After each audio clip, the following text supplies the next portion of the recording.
going to be talking about the gadget that everyone wanted for Christmas. The iPad. The iPad is another tool which could be seen as coming in very handy to a citizen journalist. It's basically a giant iPhone, bar the camera, and it's a lot easier to carry when out and about compared to a laptop. You could use it to blog anywhere, on a screen that is a lot bigger than your iPhone. How useful.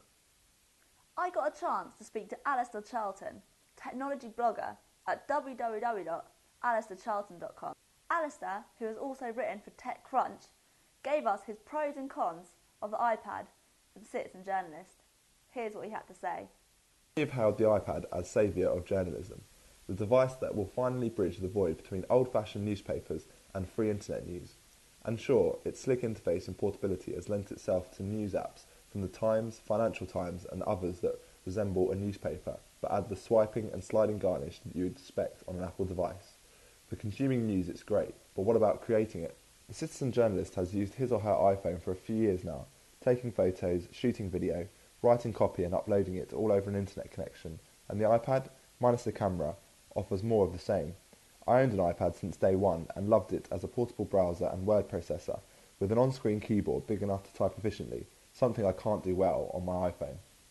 Also, the battery life is incredible, lasting way longer than my iPhone and longer even than my laptop when I'm just browsing, and the form factor means it's easy to take anywhere with you. WordPress has apps for the iPhone and iPad, and both work well. Once a few issues have been ironed out, I use the iPad app a lot.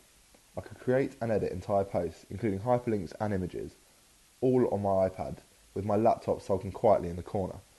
Squarespace is set to launch their iPad app too, soon, and no doubt that'll be awesome.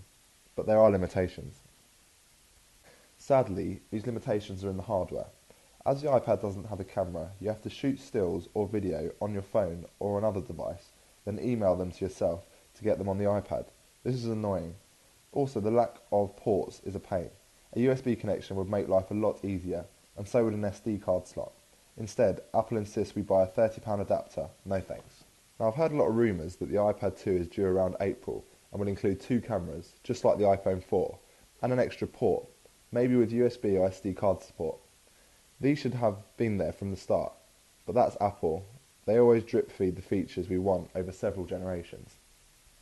With the iPad, we have a device that's hugely portable, lasts all day, is good to type on and does all of the basic tasks you'll want from a smartphone or laptop. However, at £439 it's expensive when you can get a netbook with a proper keyboard and operating system for around half that. And as if money wasn't the issue, why not get an 11-inch MacBook Air?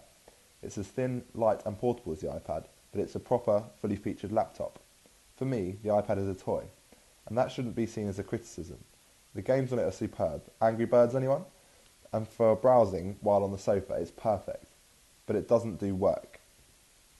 I try to use it every day as a work machine, but doing just a few tasks at once is difficult.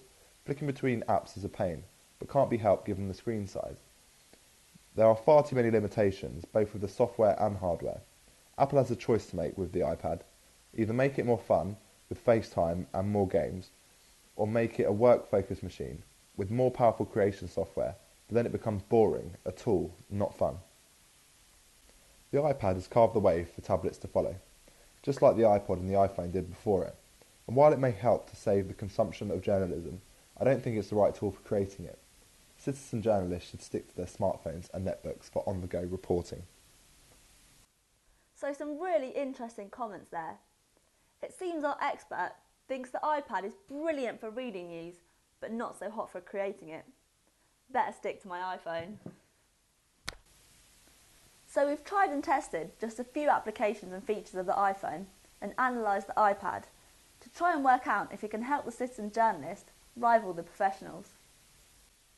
Overall, I think the iPhone gives you so many features, all from within your pocket, and this can only be a positive thing for citizen journalists.